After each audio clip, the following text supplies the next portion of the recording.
आप देख रहे हैं तुलसी मंजरी यूट्यूब चैनल और इस वीडियो में हम चर्चा कर रहे हैं कि आंवला नवमी आ रही है।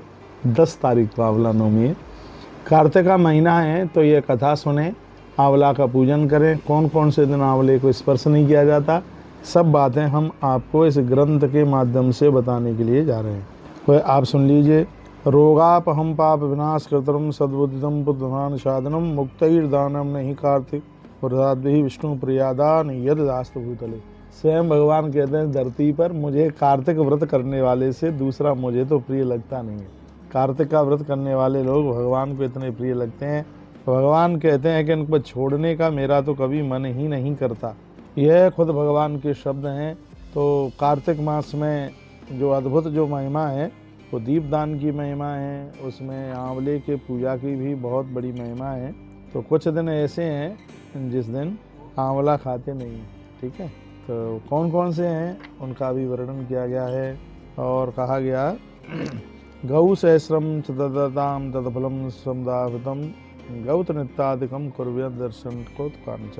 कार्तिक के महीने में भगवान के सन्मुख जो नृत्य करते हैं, भगवान के सामने जो लीपते हैं, भगवान के सामने जो लोग कीर्तन करते हैं, तालियां बजाते हैं, भगवान उनके ऊपर अति प्रसन्न हो जाते हैं।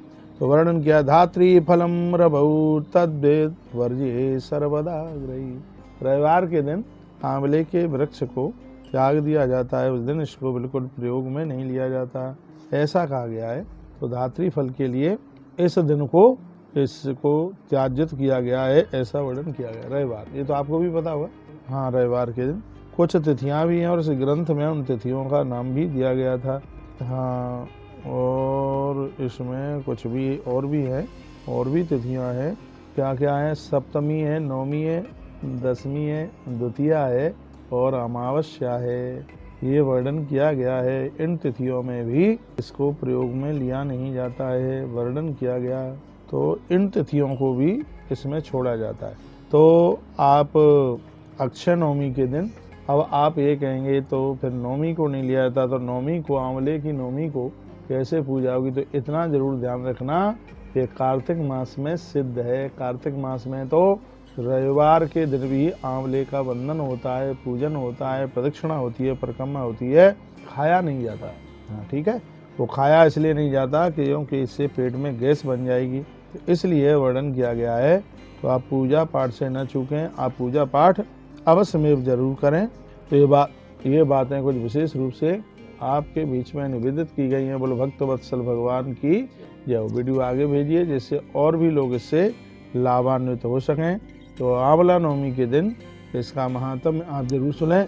अगली वीडियो में हम और कुछ आंवला नवमी को ही लेकर के अद्भुत चर्चा करने के लिए आपको जा रहे हैं।